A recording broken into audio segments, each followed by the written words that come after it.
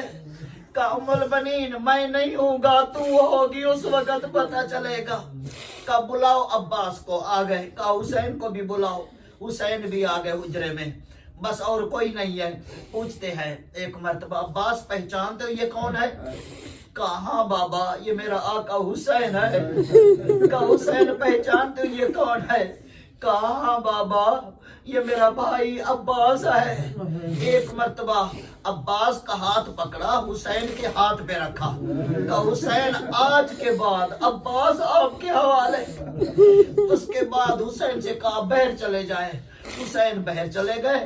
عباس کو سینے سے لگایا، پیشانی چومی اور ایک جملہ کا عباس میں نے نماز تہجد میں دعا مانگی تھی، عباس میری دعا بن کے آئے ہو، کربلا میں وفا بن کے دکھلانا. لا تشرب الماء قبل اطفال الحسین، حسین کے بچوں سے پہلے پانی نہ پی لینا. عزادارہ نے حسین بس 10ویں کا دن آیا. عباس آئے کہا آقا مجھے موت کی اجازت دے. میرے مولا نے کہا عباس جب بھی کوئی شہید آواز دیتا ہے میں لاشا اٹھانے جاتا ہوں، تھک جاتا ہوں. جب میری آپ پہ نظر پڑتی ہے میری ساری تھکاوٹ ختم ہو جاتی ہے. عباس میں کیسے اجازت دوں؟ تو میری فوج کا علمدار ہے. کہ آقا جب وہ فوج نہ رہی تو میں رہ کے کیا کروں گا؟ بس عزادارو جب اجازت نہیں ملی نا، عباس دو زانو ہو کر ریت کے ٹیلے پہ بیٹھ گئے. اب سوچ رہے ہیں کہ میں کیسے اجازت لوں. بس دعا سوائے مجلس مکمل ہو گئی. آخری جملہ سن لے عزادارو. بس ایک مرتبہ ریت کے ٹیلے پہ بیٹھے ہیں، سوچ رہے ہیں. یہ اتنے میں خیمے کے اندر سے آواز آئی. 4 سال کی بچی کہہ رہی تھی پھوپھی اماں میں بہت پیاسی ہوں. عباس نے سن لیا کہ سکینہ الیہ میرے پاس آؤ، بہت پیاسی ہوں نا. کہا چچا مجھے بہت پیاس لگی ہے. کہا بس 2 کام کرو میں آپ کے لیے پانی کا بندوبست کرتا ہوں. کہا چچا فرمائیں. کہا اپنی چھوٹی مشک لے آؤ، وہ مجھے پہنا دو اور اپنے بابا کے سامنے چل کے اتنا کہہ دو بابا میں بہت پیاسی ہوں. عزادارو عباس نے بچی کو اٹھایا ہوا ہے جیسے آقا حسین کے سامنے آئے. میرے مولا نے دیکھا ایک جملہ عباس سے کہا، ایک جملہ سکینہ سے کہا. عباس سے کہا عباس میں سمجھ گیا ہوں جو بہانے تلاش کر رہے ہو. اور بچی سے کہا بیٹی اب تو چچا کو اجازت دلوا رہی ہو، چند لمحے بعد جب شمر تماچا مارے گا چچا کو بہت یاد کرو گی. کہا جاؤ عباس میں نے تمہیں اجازت دی ہے، جاؤ میں نے اجازت دی ہے، خیموں سے اجازت لے کر آؤ. خیمے کے اندر آئے. عزادارو بی بی اسے اجازت لے کے جب جانے لگے نا، ایک مرتبہ ثانی زہرا کے منہ سے نکلا عباس آج یقین ہو گیا ہے. بس یہ سننا تھا. عباس نے گھوڑا روکا. کہا شہزادی بتائیں کس بات کا یقین ہو گیا ہے؟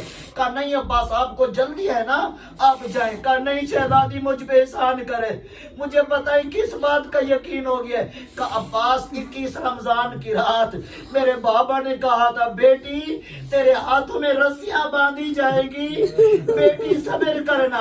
عباس میں سوچا کرتی تھی جس کا عباس جیسا بھائی ہو کسی کی جرأت کیا ہے میرے ہاتھوں میں رسیاں باندھے.